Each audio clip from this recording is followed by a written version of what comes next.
Accidents are not inevitable. They can be prevented. Conservation of the Air Force and its combat capability makes it essential to probe the causes of accidents, which in a matter of seconds can turn the product of thousands of man-hours into scrap metal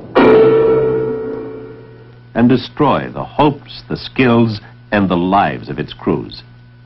Scientific investigation and analysis of accidents reveal there are two major causes: human error and materiel failure.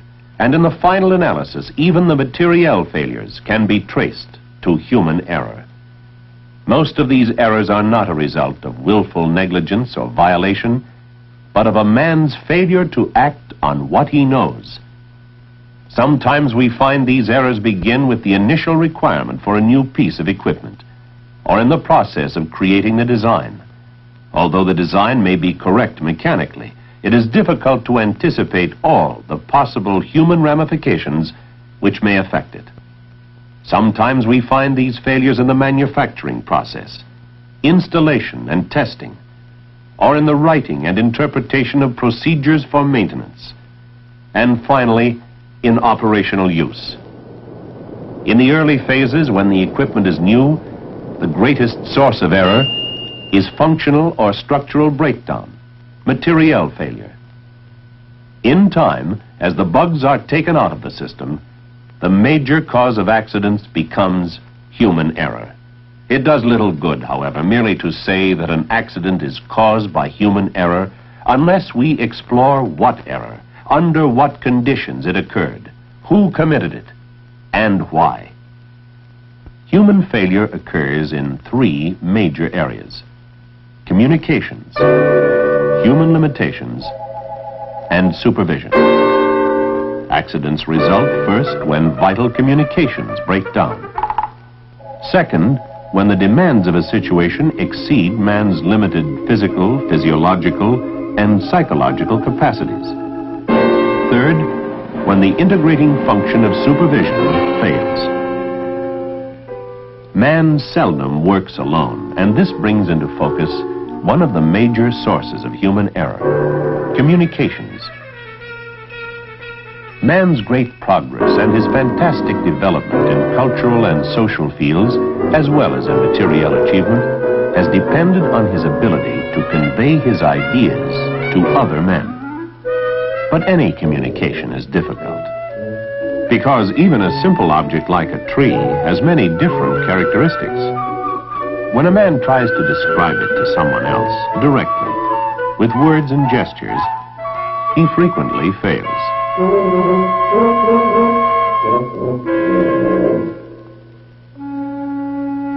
The problem is even more difficult when he tries to express abstract thoughts or physical properties such as electricity. The communication of mathematical concepts can be even more difficult. But the problem is further complicated when communication is written or indirect. To help matters along, man has developed symbols, which are a compression of words and ideas with previously agreed upon meanings. The problem is still further aggravated in the highly sensitive area of human relations, where the same words mean different things to different people. And the greater the number of stations in any communications chain, the greater the chance for error.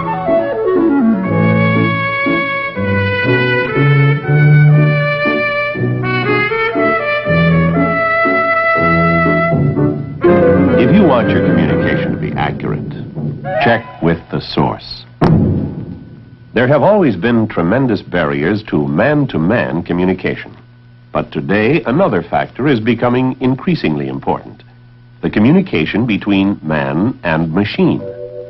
A large part of it is carried out on a simple, direct, man-to-machine basis, through man's sense of hearing, sight, and touch. But as man ventures into new environments, his communication with machines becomes more complex. He has to derive information from many sources at once. Information about speed, location, altitude, And this information cannot be verified directly by his senses. Today, man's life more than ever before depends on this complex man-machine intercommunication. The structure of his communication is vital, and he must be aware of the soft spots where communication is likely to break down.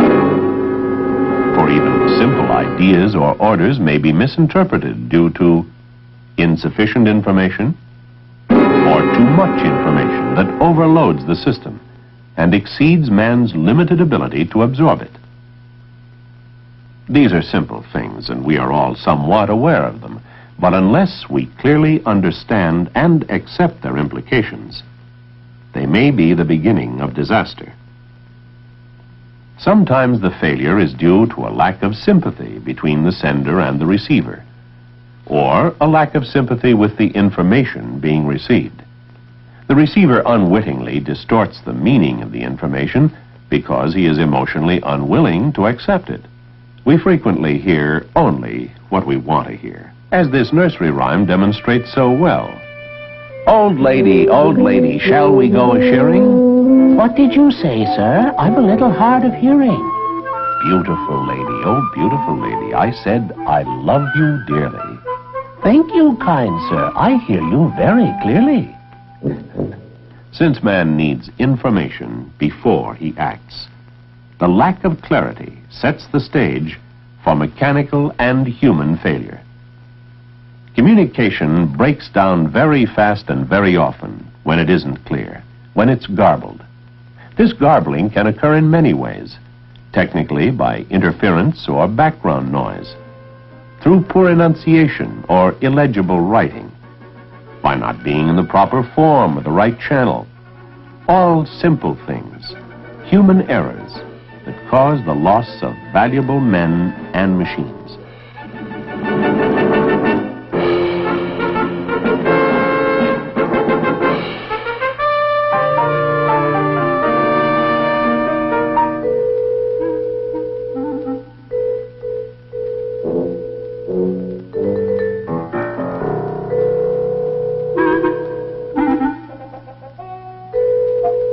During the period of recorded history, there is little evidence to indicate that man has changed in any major respect. Among living creatures, he is not the strongest or the fastest, but rather a unique compromise. He possesses a central nervous system, but not much different from some reptilian antecedent. He has a circulating system with warm blood, but not much better than that of any other mammal. He has a digestive system that gives him a great foraging range, but even this is equaled by that of a rat. If we look at man as if he were a machine, we would say that he is made of three interrelated parts.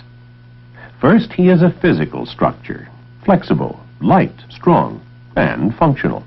Second, he is a biochemical laboratory, complete with the means for converting food into fuel, with filtering systems, heat exchangers, and the ability to replace worn-out parts. Third, he is an emotional, psychological computing device of incredible complexity, with systems for controlling movement, acquiring and integrating knowledge, and channeling desire. He has systems that can plan, anticipate, and aspire.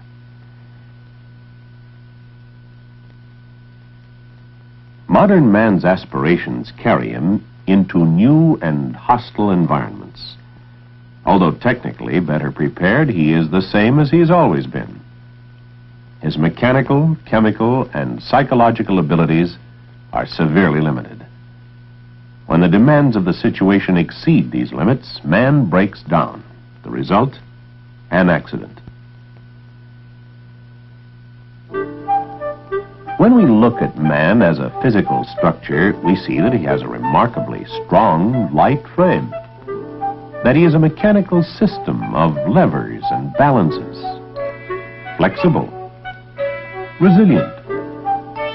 But in spite of his abilities, he has many built-in limits. He can only reach so far. He can train himself to do involved actions requiring coordination and timing, but he cannot perform maneuvers which are too refined. He can only lift so much.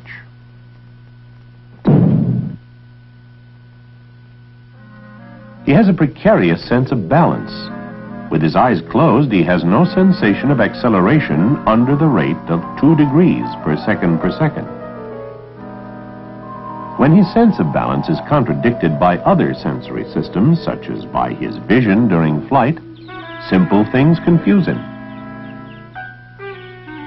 He becomes disoriented.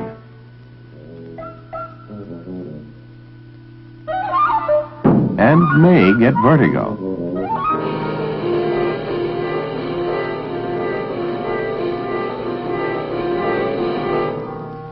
For example, as a pilot changes channels on his radio, he changes hands on the stick and unwittingly pushes it aside. When he straightens up, he is level relative to his plane, but confused. In almost any sensory area, some other animal exceeds him. Man is sensitive to sounds in a very limited range of both frequencies and intensities.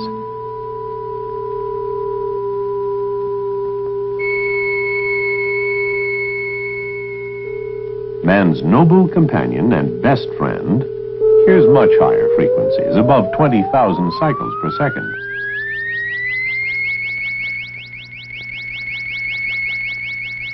Sound and mechanical vibration will induce fatigue, reduce working efficiency, and produce irritability. If prolonged, noise over 95 decibels can cause men serious bodily damage and deafness. Many creatures surpass man in tactile sensitivity. His sense of touch is severely limited. If shapes are too nearly alike, he can't tell them apart, even when it's important to him.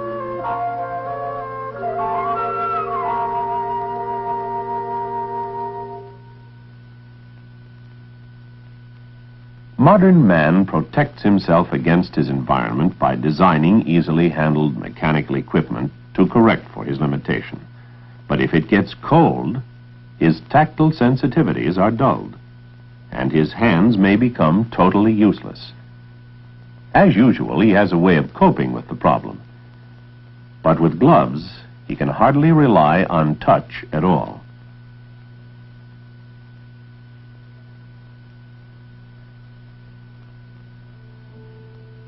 Man's vision is severely limited. Many birds can see better than he can.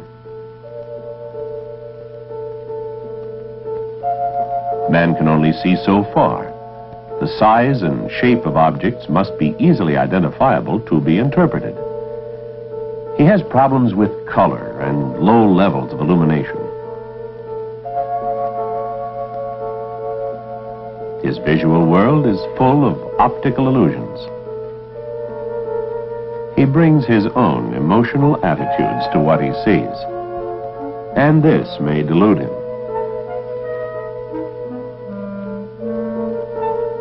Medieval man could readily be transposed to the 20th century. Today, man copes with a highly complex environment, with physical abilities no better than he has ever had. For although man's civilization has become more complex, his physical limits have remained constant. He could cope with the high velocities in his new environment were it not for overreaching his physical limitations. Because he uses equipment in a way that exceeds his real ability, he makes errors of judgment, not only deadly for himself, but for others.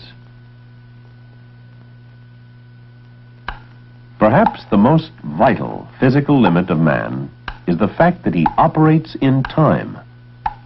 A standard time sequence starts with the perception of information through his sensory systems. Then he interprets this information, compiles and integrates it with other information and past learning, and makes a decision. Finally, he responds with action.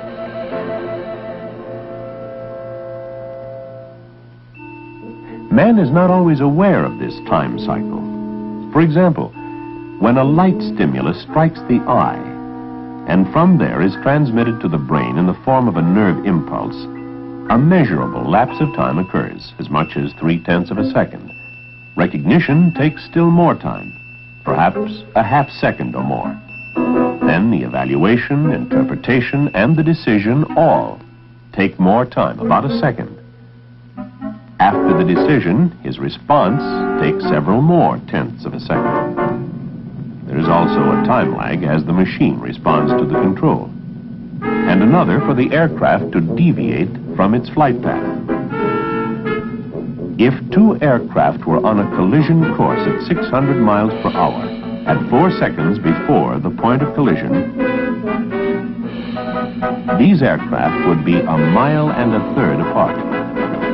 If excessive time were taken in any one of these steps, if the pilot were to look into the cockpit, look outside, and then refocus his eyes on the instrument panel, this action would take about 2 seconds. 2 seconds more than he has. A collision would be inevitable.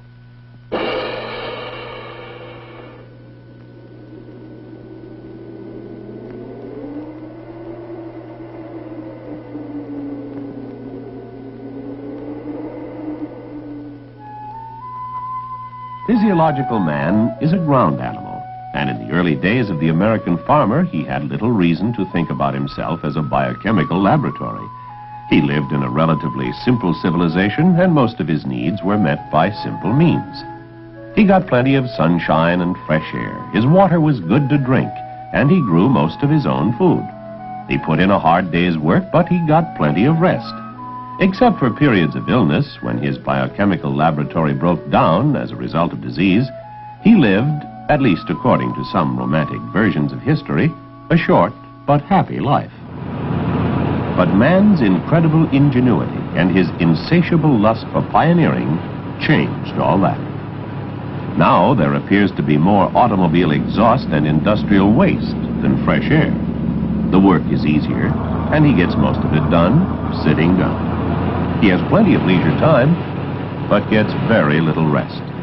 His periods of illness are more frequent, but less devastating, and his biochemical laboratory seldom breaks down completely, but gradually wears away, so that he lives, at least according to the contemporary novel, a long but miserable life. Although his tools are more complex, their operation is simple: scanning lights, throwing switches, and pushing buttons. The work is easier, but he lives in a highly dangerous environment. If he wants to stay alive, if he wants to prevent accidents, he must not only take technical precautions, but he must understand his own internal physiological limits. Man is highly complicated, and it would take an elaborate chemical laboratory to reproduce the biochemical actions taking place in his body. So to put it simply, when the blood is pumped through the body adequately and contains the proper chemicals, his body structures are nourished. His sensory apparatus remains acute. He can arrive at clear-cut decisions and take efficient action. If this biochemical balance is upset, dangerous inefficiency results.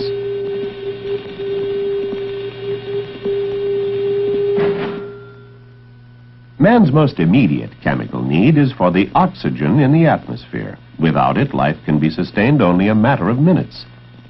He needs oxygen for the production of energy. He takes it into his lungs, and from there, it goes into his blood, while the unwanted waste product, carbon dioxide, comes out of the blood and is discharged into the air. The bloodstream carries the oxygen to the hungry tissues. Some toxic gases, however, can prevent man from getting enough oxygen. The most common is carbon monoxide. Taken into the lungs, it prevents the oxygen from being carried by the blood, depriving the tissues of nourishment. Early stages of oxygen deficiency can induce a feeling of well-being and render man incapable of perceiving his impaired abilities. Increased amounts of this toxic gas can lead to asphyxiation, unconsciousness, and ultimately death. The modern world requires man to handle toxic materials, both industrially and in daily life, with a deadly over-familiarity. Poisoning is common in man's daily life, not only in a highly dramatic way, but also by small, insidious doses, deadly because they damage the body tissues and retard or inhibit man's reactions and judgment. These poisons can enter his body through the respiratory tract, or by the way of skin absorption into his bloodstream, or they may enter through his gastrointestinal tract, where they can cause injury to visceral organs such as liver and kidneys. They may affect the blood-forming system in his bone marrow. Man, sometimes unwittingly, sometimes deliberately, uses one of the most common systemic poisons, ethyl alcohol, the primary ingredient of alcoholic beverages. What he hopes will be a stimulant turns out to be a depressant. Ethyl alcohol acts like an anesthetic or narcotic. It can depress the nervous system, eventually causing pain, tremors, acute hallucinations, and general personality deterioration, even psychosis.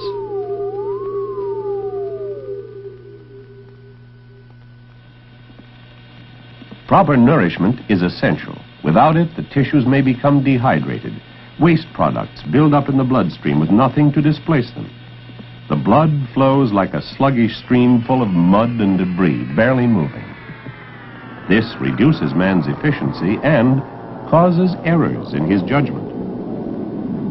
Similar malfunctions of man's body can occur during illness, and even medication may be a contributing factor. And this can be further complicated by self-medication. Perhaps one of the most frequently violated limits of man is his need for rest. Fatigue probably causes and contributes to more accidents than any other single factor. Fatigue may be brought on by either too much or too little physical activity. Efficiency decreases and man tolerates errors much more readily, and even fails to see that errors have been committed. After 48 to 72 hours without sleep, the body becomes extremely inefficient. Man grows highly irritable, and he is apt to fall asleep involuntarily at any moment. Man used to work and live among rather simple external hazards, but now he ventures into more hostile environments for which he is poorly constructed. Man's body is built to function under the pressure of the atmosphere at sea level. Lack of pressure at high altitude can cause the release of gas bubbles as the liquids in his body evaporate. In effect, they boil. And this may lead to collapse. Even his breathing 100% oxygen cannot prevent it. Too much pressure creates a crushing effect, such as experienced by an astronaut under the force of great acceleration. These G-forces cause incapacitation by slowing down or stopping the flow of blood. Although excessive heat or cold can destroy body cells, man can, with the aid of his technical skill, function over a wider range of temperature than any other animal. But no matter where he exists, he must maintain a constant body temperature of 98.6 degrees. A rise of 5 degrees results in high fever, possible delirium. A rise of only 3 more degrees, and death may result.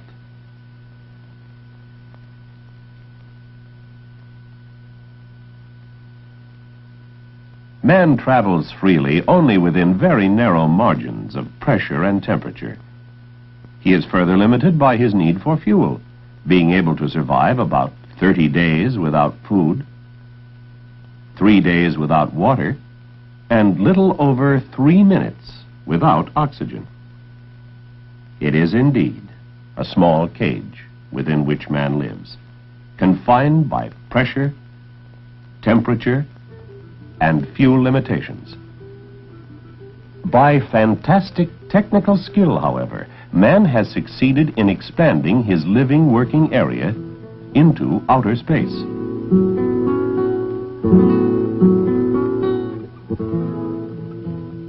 Modern psychological man is a product of many cultural factors in his heritage. But basically, he is a thinking, feeling organism with aptitudes, desires, and emotions. At first, he may appear to be all desire, but gradually a system of rewards and punishments begin to satisfy, frustrate, and channel his desire. He responds with varying emotions. When the desire ends in gratification and satisfaction, he responds with pleasure and with love. When frustrated by punishment, he responds with hostility and self-destructive action. As the emotional fabric of his life becomes more complex, both fear of punishment and the desire for satisfaction give rise to anxiety. Just as he develops emotionally in these early years, he also begins to show a variety of aptitudes and abilities. Every man is born with different aptitudes. But no man comes automatically equipped with knowledge. Unlike a machine designed for a specific function, he must learn complicated processes.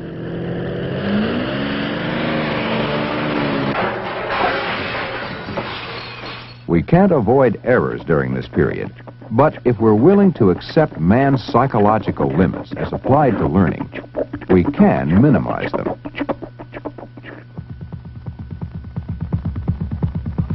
Although some people do some things better than others, everyone has much to learn.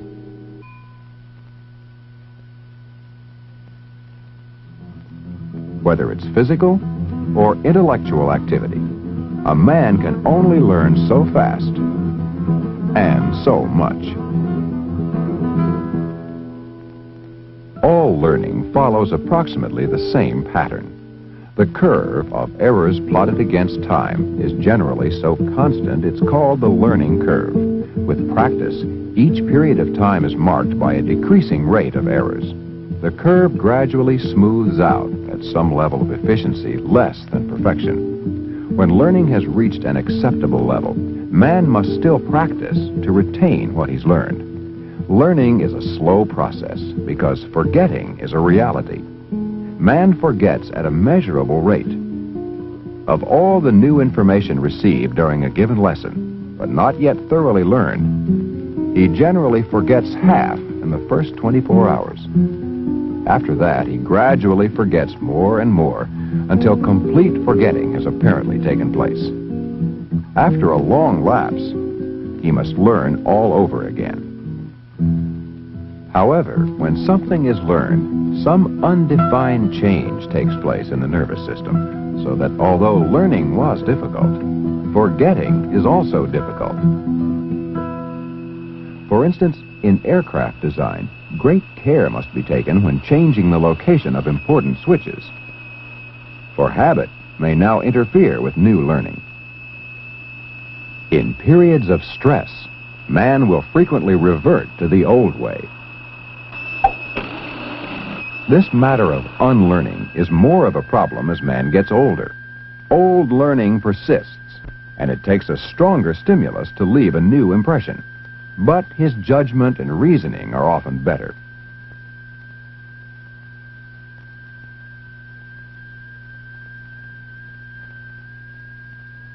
Although he reacts slower, he solves his problem from a store of experience. He knows that he doesn't see as well as he used to, and that after periods of extreme stress, he recuperates slowly.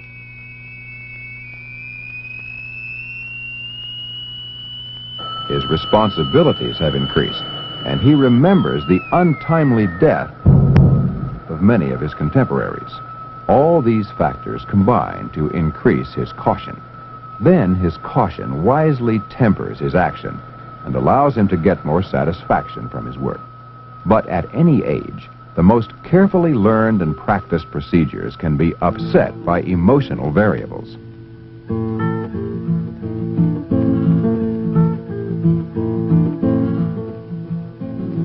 two people have the same basic talents and training, the one with the greatest motivation will consistently perform better.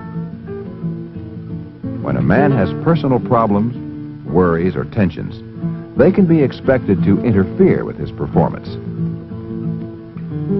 For man is easily distracted. He can become preoccupied with problems unrelated to his job, or his attention can be over-channelized so that one task alone may monopolize all his energy. Man needs psychological food as well as any other kind of nourishment to cope with today's problems.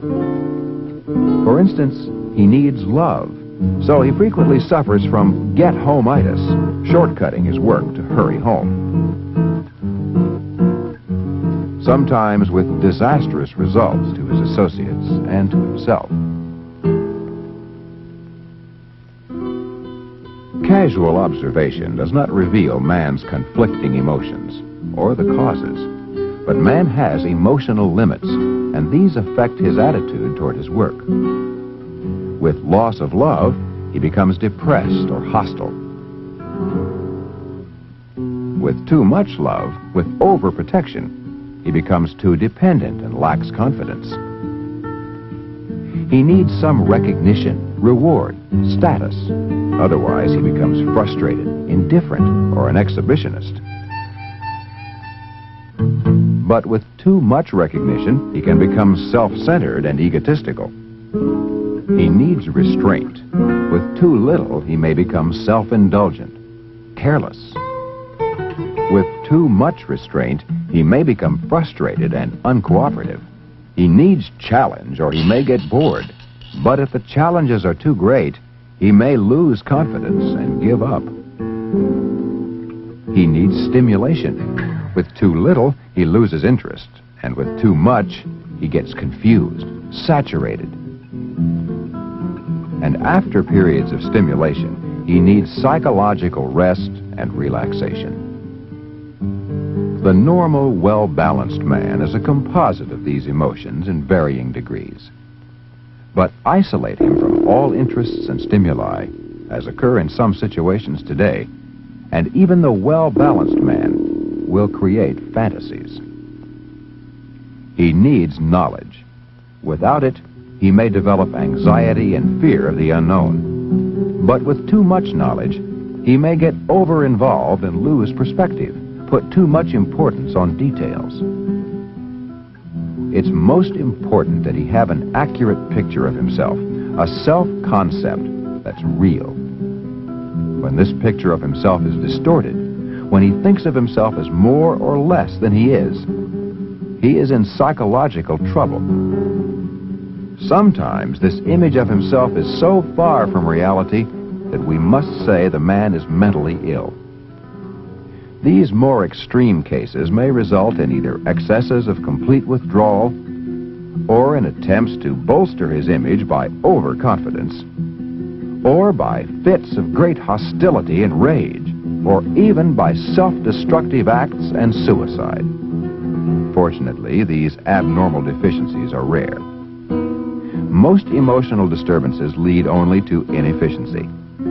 But when psychological limits are violated over a long period of time, they can contribute as inevitably as any other violation, physical or psychological, to catastrophe.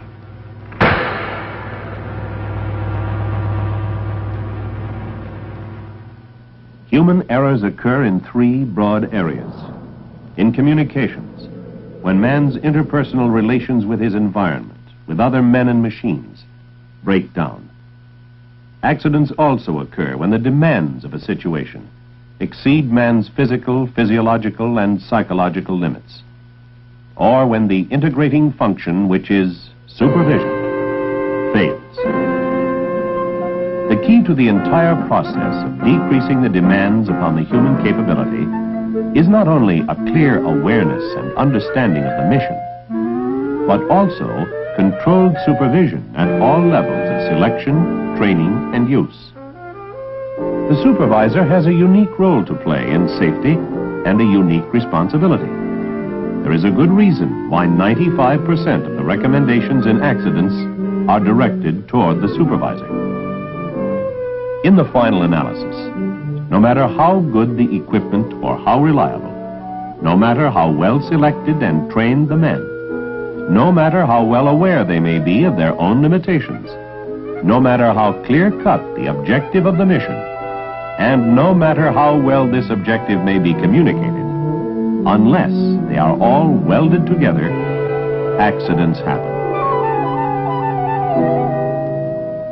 Supervision is this welding together of man, machine, and mission, this integrating effort that gives strength to the whole structure. It is the tool man can best employ to combat human error. And you are a supervisor, whether you are an executive officer with authority ranging over a great and complex organization, or a technician cracking the whip on the line during an operation, or even when you work alone. For perhaps the most vital facet of supervision is self-supervision. The same basic principles apply at every step of an operation and at every level of command. A supervisor must first know the mission, the plan and its goals, the importance of success, and the results of failure.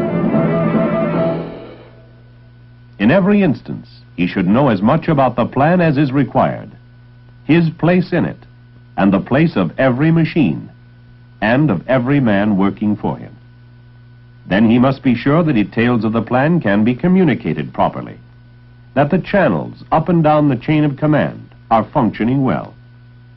He must have some system for monitoring the mission, for getting feedback, and for following through himself to be sure the job is getting done safely and well. Once he has the program or mission firmly in mind, he must be able to assign the right task to the right man. To do this, he must know his own strengths and weaknesses, the strengths and weaknesses of his machines, and perhaps most important of all, he must know his men, what they can do and what they can't. He must be sure when he makes the assignments that each man has the authority commensurate with his responsibility and accepts these limits, so there will be no passing of the buck. A man can delegate authority, but he can never abdicate his responsibility. A supervisor must back up his men with effective supporting procedures for the maintenance and operation of the machines, with technical orders, checklists, and in special areas with special systems like nuclear weapons, with access control, and with challenge and response checks. Here it must be absolutely clear that there is no margin for error. In every system, he must always remember that he is dealing with men as well as machines. And men have basic needs: for attention, to be a part of the program, to be able to make suggestions, and have them evaluated and accepted when they are valid. He must be able to see the job from their point of view, what problems they may have. Finally, he must be certain that he provides the security of a safe working environment. When all this is accomplished and the plan is in operation, he still must be prepared for change. The original plan should be all-inclusive but flexible. Changing times constantly require new or modified equipment, new skills, and possibly different people. And he must ensure that as changes are introduced, his people are prepared for them with new information. He sees to it that every echelon is aware of and enforces these new procedures. But he must not expect a change to be accepted simply because it is for the better. He must recognize that any change is associated with emotional impact for the individuals involved in it. He must help resolve these emotional disturbances by providing a sympathetic ear, and where possible, an opportunity for more training. But he must never allow emotional problems involved in a change to compromise the mission. Finally, He must never allow his own supervision to become an end in itself. It must always be the means to accomplish the mission. His men have the knowledge to get the job done. He has the task of getting them to use that knowledge, to function at their best. If he succeeds, safety through good supervision will be integrated into every stage of the mission. If he fails, catastrophe. The mission is successful only when the integrating function of supervision welds together all facets of the man-machine environment. And whenever the demands of the situation are kept from exceeding man's physical, physiological, and psychological limits. Accidents are not inevitable. They can be prevented.